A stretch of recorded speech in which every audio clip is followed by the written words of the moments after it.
What's up, guys? We're trolling Fish today. Fish Just on. let lines out. No fish on.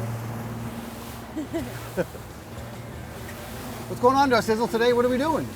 Today we are trolling, like you just said. We got a bunch of lines out, been out here for about an hour as the sun rose, beautiful morning, flat calm, beautiful conditions, and we're in our home waters today out of Boynton Beach. Yes. Yesterday, we got lucky. We're very skilled fishermen. We caught a wahoo and had a great day on mahi. Yes. And there's been a bunch of mahi around for the last several days, so we decided to come out here and do that again because we love to catch mahi. And you gotta target what is biting and what's around. yes, exactly. So, and we want to congratulate Planer Pop. Gino. Yeah. They caught a 100-pound wahoo yesterday. 101 pounder. And everyone's catching them, so we're out here right now. Let's do it. I drive and he clears lines. We might switch here soon because it's a lot of weed. Yeah, there's something on here. There's something on there. Yeah, I mean, it could be weed. It's not really pulling too hard. It could be bonita. All right, let's see what we got on. We may or may not have a fish. Boat's in gear. Go faster, are we good? No, we're good. You got something. I do. Cool. Broke this skunk off Bonita. on my strip. Looks like we can reuse it, which is good. Pretty bonita. Got plenty of bonita for bait lately. There's plenty of those guys around. It's the time of the year for them. But you gotta catch something, so we started the day with the bonita. All right. Slow down a little. Hang on. Okay. Now slow down. Make sure our drag's lessened. All right, guys. We got a fish on. Pretty confident. Got our planer just popped. And Brian was driving, and I just jumped into the driver's seat here. You want a reel? You want me to? Sure. All right, we're gonna switch. I'm gonna switch. I caught the fish yesterday. I saw it splash on the surface. It's probably, I don't know, it's not that big. It might be a bonita, but we're just gonna Pretend bring it in like it's a good fish. Exactly. All right, Brian's taking the planer off, which we got a bridle on, so all we gotta do is just disconnect the loops, which he's doing right now. Keep the line tight to the reel. Don't let it ever go slack. And now I got a 100-foot leader to go. Yeah. It's a beautiful bonita. Woo, big one. Yeah. Got him? Don't break it off. Not. Okay. Oh, that's a big one. Yeah, that's like the one I broke off before. All right, that was a perfect way to practice for a big fish, like a beautiful wahoo. We did that perfect. So you always gotta treat every fish like it's an epic fish. Yeah, usually bonita, when it bites, it's not gonna make like a splash on the surface. A wahoo does that, so it made a little splash on the surface. So I just want to be cautious. That could have been like what we call a WAHOO, it's like a 5-pounder. So Big bonita. Woo! Nice. Let's get some more fish.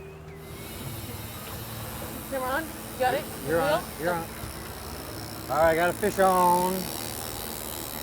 Slow down. Could be a He's bonita. running, bro. He's running. Okay. Watch this other rod.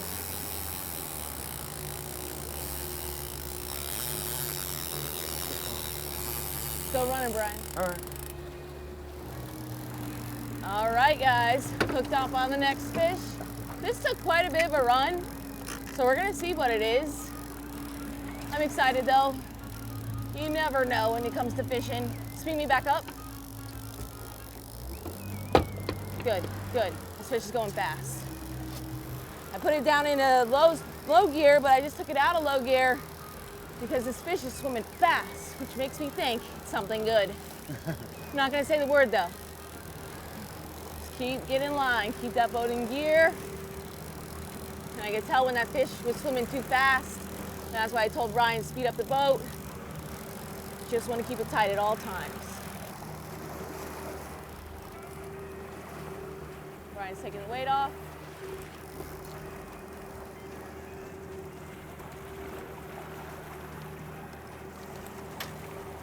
Okay.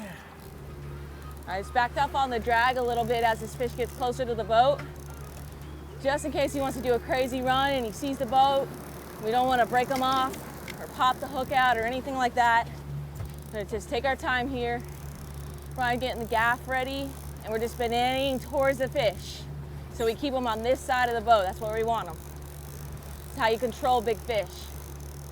It's gonna be a big fish. Huh? It's gonna be a big fish. Feels good. Look at the head shakes. All right, real. Brian, I can't. He's running.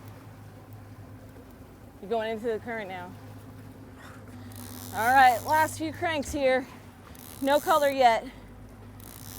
Better not be a bonita. I don't know. It is head shaking violently.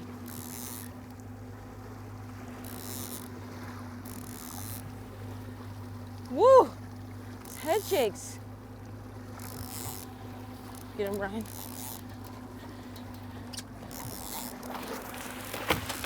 Woo! Get him in! Yeah, buddy!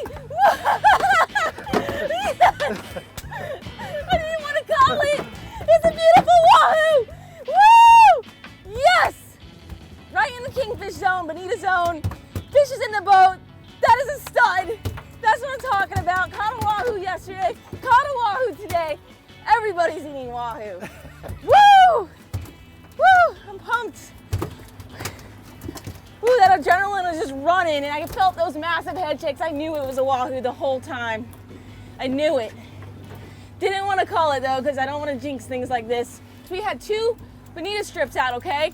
And we were literally in 100 feet of water when this fish ate this, okay? Right on a clear edge, a green to blue edge. We got another fish on, long line, but he ate the blue and white islander with the bonita strip this time. We usually catch our wahoo on the sea witch, but he was hooked good. He wasn't going anywhere. Beautiful fish, double hook rig. You see, he just crushed that. There we go, flipped him over. All right, let's get the hook out, take a couple of nice pictures with this beautiful fish, and let's get some more. Minor major's about to begin. Check it on the Fish Angler app. All right, guys, I'm gonna give you a quick tackle time on exactly how I rig these baits and catch these wahoo. So here we go. All right, guys, here's the rig. Double hook rig. I just get these when I have a double hook ballyhoo or a double hook mullet, and I keep these. And this is 60-pound mono right here, 6-pound fluoro. I got a little piece of copper. I'm gonna take these that Darcy already made. Lost my knife. Smith scissors and knives. Let's cut this open and get these vacuum seals. Take it out. There we go. All right, I'm gonna take my Smith's knife and put a little hole here. Boom, that's for my copper to go through. I take this, and I'm not sure how much it matters, but I take my copper and I put it through the non-shiny side. You see that? Boom, boom, boom. Just rest it up against there, and then I pinch right here, and then we wrap. That literally just broke off. So you gotta have some spares. I got a spare right here. It's awful short. Says I need another piece of copper. This thing is terrible. Okay. All right, I decided to replace that copper. Darcy got me another piece. I guess now I can show you how I put the copper on. Just wrap it around here. Twist it on. Just below the hook, the eye, you see that? Then I'm gonna bring that through the eye, just so it sticks out like that. Nice and straight. And now I can take my piece that I just broke off before. Again, stick it through the non-shiny side. Bring it down, you see, like that. I pinch here. I wrap. I wrap. I wrap. I wrap. You don't need a ton of wire here. This is a little long. I mean, otherwise just be wrapping and unwrapping too much. I'll cut that off. All right, so now I got these 2 rig hooks. Boom. I hold here. Measure where it's gonna come through, right about there. Boom. Pull it on. Same thing. Measure right about there. Boom. Push it through. All right, look at that. See? This comes here. Now this is exactly what I caught it on. Oh, we got this little piece on here still. That's gone. But this is exactly what I caught it on, all right? Now I'm gonna show you how to put we use the planer. I caught that on the other side, but I'm gonna show you how to use the planer. Here we go. Let's do it. Let's go. All right, I'm gonna go to the north and then turn around. All right, pull it out a little bit, Sizzle. All right, on this side, I got my pink sea witch. You can see the same exact thing. It just is the sea witch, okay? I got about 100-foot leader. Are you ready to let it out, the Sizzle? Yes. All right, so I'm letting it out. I'm letting it out here.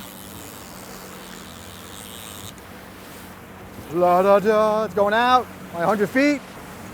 Now I got a bridle for my planer. You see it coming through. It's a wind-on bridle. Where's my planer? I always lose the planer. It's right here. Blends in. Here's my planer. I got long line clips on each end, okay? This one goes first. These planers work like this if you guys never saw them. When it drags through the water, like it goes like this, then you set it and it goes like this, so it goes down, it's going down. And then when the fish gets it, it goes like this and comes up, all right? So we're gonna put this one first. Go over here. Grab my loop, boom, it's on. Catches my shirt a lot. Pull this up. On this clip. Boom, it's on.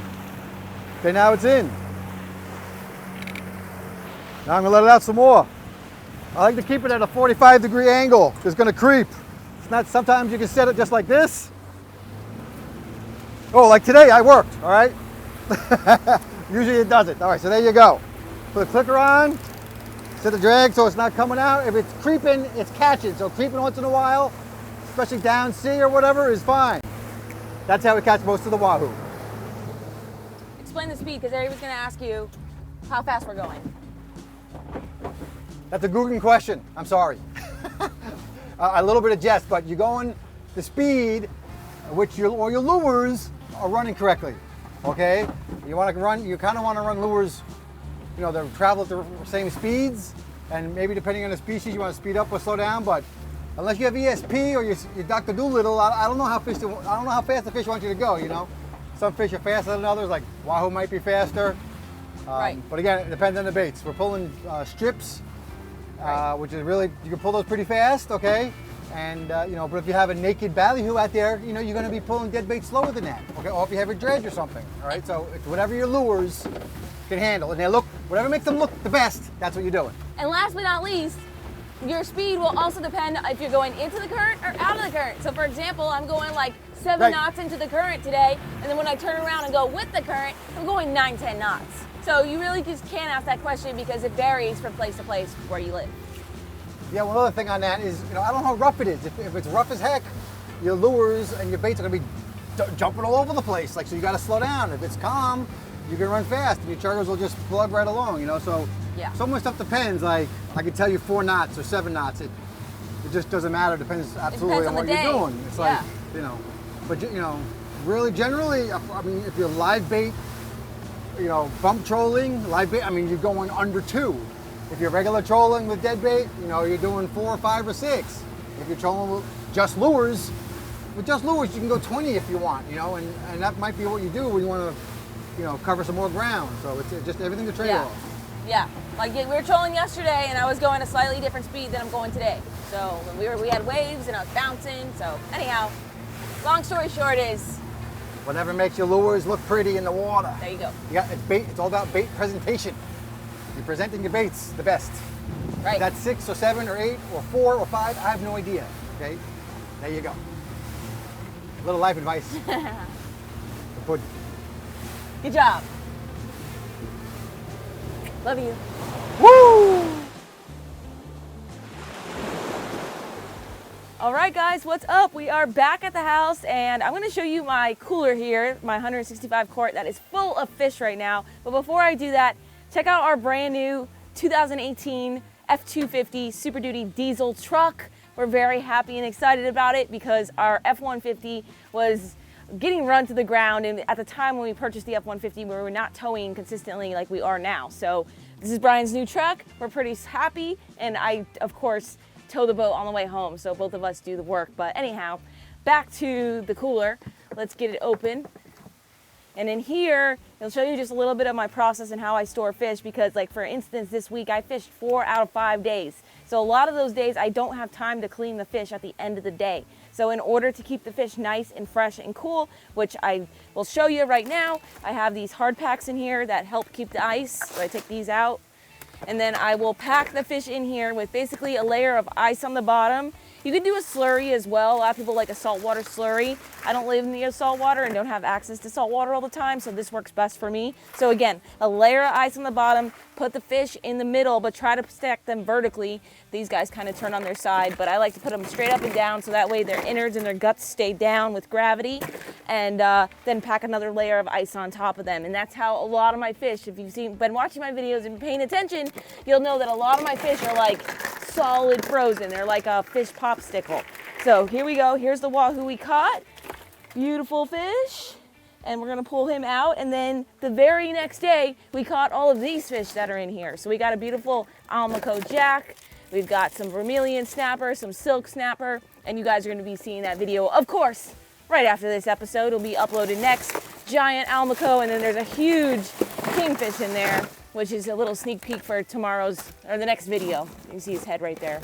Huge fish. All right, let's get them back in here. Don't wanna keep this cooler open for too long. Try not to open your cooler very much so you keep the ice and the cool air in there and you don't melt it down as quick. But I had to open it anyways and get the wahoo out, and I wanted to show you guys.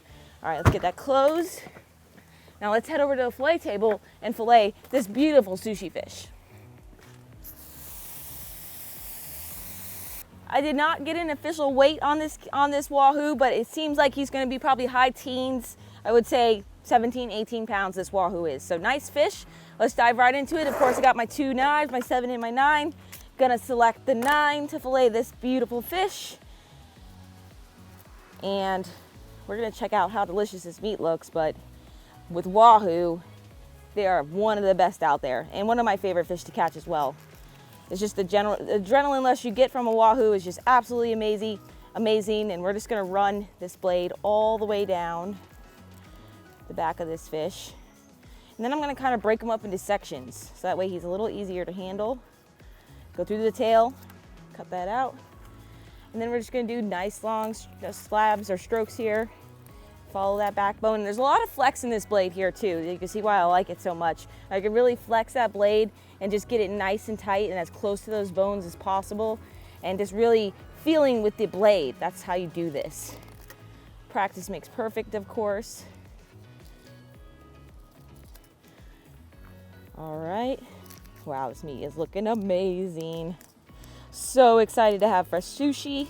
You guys know that we caught that other wahoo in the last video. So now we got more wahoo. That wahoo is already gone, by the way. We gave that to our friends and our family and we ate it. But now we got more fresh wahoo. And I'm excited for what Puddin is gonna cook for us in the kitchen. We're gonna do something a little different than just plain old sushi with rice. All right, slab that bad boy off. There you go, just like that. Look at that piece of meat. It's no joke. Get this guy out of the way. All right, so that is the beautiful sushi meat. That is the gaff hole right there. Not the end of the world. I know you guys are gonna complain about meat lost and all this stuff, but you know what? The fish is in the boat. That's what matters to us, whatever it takes. There's a lot of people who gaff fish wherever they need to gaff fish in order to get them in the boat, okay? No big deal. So we can just cut that meat out, not the end of the world. And then what I'll do with this fish in order to skin them, I'm not gonna skin them all the way down like that. That's just, it's really hard. They have a super thin skin, so what I'd like to do is just break it up into sections, and that'll make it way easier for me to skin this fish, and I'll show you exactly what I mean in just a second.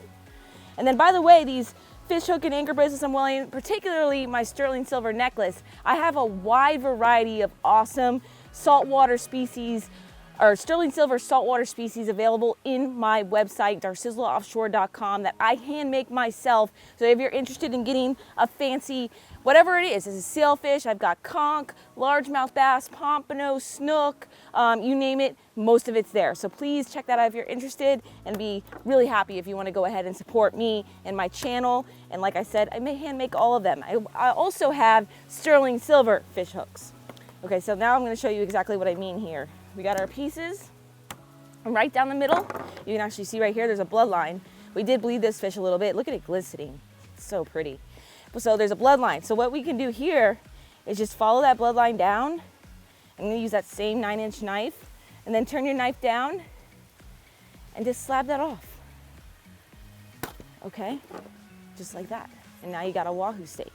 And then of course, when I stake them out, I stake them to the thickness that they are. So I got one nice thick slab here, the next thickness down here, and then the same on this side. I used the one with the gaff hole for the example, but that's okay.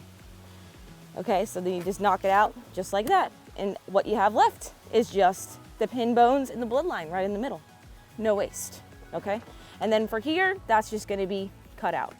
We can give this to our dogs or our cats. I'm honestly just gonna throw this in the freshwater canal behind my house and feed the fish. So nothing goes to waste. And then here's another example. Just take this big piece, go right down. You can see I'm not going right down the middle of that bloodline. I'm just going just off to the edge of it. Turn in the knife. And of course, you need a sharp knife to do this. Boom, and there he is, another beautiful wahoo steak. Okay, and that's how you'll do it on big wahoo. Also big kingfish, that'll work too, but with kingfish, you kind of want to keep their skin on. You can keep the skin on a wahoo as well if you're gonna go ahead and smoke it. We are not, so that is how I'm gonna finish it up. All right, guys, so I'm gonna go ahead and finish up this beautiful wahoo and then meet you guys in the house for the cooking with pudding portion of this video. Another great job filleting that wahoo, Darcizzle, as usual. And welcome, guys, to another edition of Cooking with Pudding Poke Bowl Wahoo edition. It's gonna be delicious. I can't wait. We haven't done this in a while, but I did want to say that we destroyed the fish this week. We went fishing 4 days in a row. You guys got to go fishing 4 days in a row and try it out. We felt like we were indestructible at the end because you're there every day seeing what's going on out in the ocean. It just gets really great. But anyway. First day we caught no fish. First day we caught no fish, that's right. But after that, we got everything figured out and we started nailing those fish. Wahoos one day after the other, everything else. So that was awesome. Had a great week. And we got another video for you from this week. But back to the poke bowl, all right? I love poke bowls because you can pick your own stuff and really make just almost whatever you want, you know? So we started off, you can see I got some B-roll here for you. And I got this beautiful piece of wahoo, about a 1 pound piece of wahoo for Darcy and I. And of course I got Smith's beautiful stag handle knives. I know we always use the fillet knives, but guys, don't forget Darcy's code, Darcizzle 15, and they have a ton of stuff for the kitchen. They got this electric sharpener I use. I don't even know what the heck it is right now. And they got camping stuff, pocket knives, all that kind of great stuff, okay? So you cut the meat up, and you want to do it just in equal size pieces. It doesn't matter how big you want it, just so they're equal, okay? And then you're gonna cover them with the pondu, how do I spell that, Darcizzle? Ponzu sauce. And then you can put in some scallions and some seeds in there. And we put that, after you got that all mixed together nice, took it out, we took it off the counter and put it in the refrigerator for about an hour, okay? And you don't want to put it in there too long because that ponzu will cook the meat. After that, there's time for pudding to get cutting. I cut up a million things, all right? And from cucumbers and scallions, like I mentioned, to avocados and peppers and pears. But we're gonna dive right into it. I'm gonna make my bowl. Come on over here, Darcizzle, show them what we got. So, excuse me. So first thing, I got my beer here, and we're doing brown rice. We did that in the cooker. That's the base. That's the base, as Darcy likes to say. Darcy's very big on these, on doing it right, unlike me. So I'm just gonna pick some things I like. I like cucumbers, so I'm gonna put some of those on there. And we had some mangroves. These aren't from my tree, which is mangroves. Mangroves. Mangrove is a snapper You keep type saying of fish. mangrove. This is mango. And what else? Oh, I love these. I love putting a lot of Brussels sprouts in there. They're such Alfalfa good. sprouts. Brussels? No, just these alfalfa sprouts. It's a good thing I have Darcizzle. Now what I'm gonna do, I'm gonna put on, this is sriracha sauce. You can Put that on after the fish. She likes me to put on after the fish, but I'm doing it myself right now. I want to put a little layer of it, just like this right there, okay? Now I'm gonna put on my fish. This is the way pudding likes to do it, okay? You guys can do whatever you want, and so can Darcy. So look at this, put this right in the middle. I actually made this a little bit smaller than the B-roll showed, just so it would be more, more fit in your mouth a little better. And one key to taste, guys. A lot of fish, bro. One key to taste is how thin things are. So if you have a sandwich in the deli, and I'm a deli boy, the thinner that meat is, it's more surface area. That gives you more taste, all right? And then we're gonna do I got some pine nuts even. There's so much stuff on here, guys. Look at this. There's gonna be a potpourri. And the sesame seeds. Darcy loves the sesame seeds. This really looks good. Look at this, Sizzle. I'm doing a good job. And then for the topping, Darcy went out and got these out of her own garden. What are these? Cilantro. Cilantro. Just a little dark garnish. Look at that, kids. Does that look delicious? Now, if you're fancy and from New York like me, you'd have your own chopsticks. We're gonna go to the table and we're gonna enjoy my poke bowl and see how Darcy likes it. See you in a second. So excited. All right. This is the second time we've ever treated ourselves to a poke bowl. And it's only when we are making videos for you guys. So we need to do it more often. Treat ourselves to some delicious meals. Well, we're not cooking for you guys. I just eat crap. No, we honestly just like the Order WAHOO. out. The WAHOO will just eat raw for a couple days, and then after that, we just end up giving most of it away, and then the rest will just like pan sear and make it easy. Because a lot of nights we're tired after Feeding fishing. the whole neighborhood. This is a great healthy meal. I love it every single So time. good, the bomb. We did this with Blue Runner. This is a big upgrade. Big success. Hit the spot. Do your poke bowl however you want it, with whatever ingredients. That's the best part of it. Yeah. It's whatever your heart desires. But amazing, out of this world. Thank you so much, Puddin', for making an awesome meal out of that WAHOO. And again, we have some awesome content coming for you guys real soon. But thank you so much for watching. As always, we appreciate each and every one of you. And we're going to go ahead and wrap it up. So until our next episode, follow your dream And keep on catching. I know I don't have a beer. We can share. Fake cheers.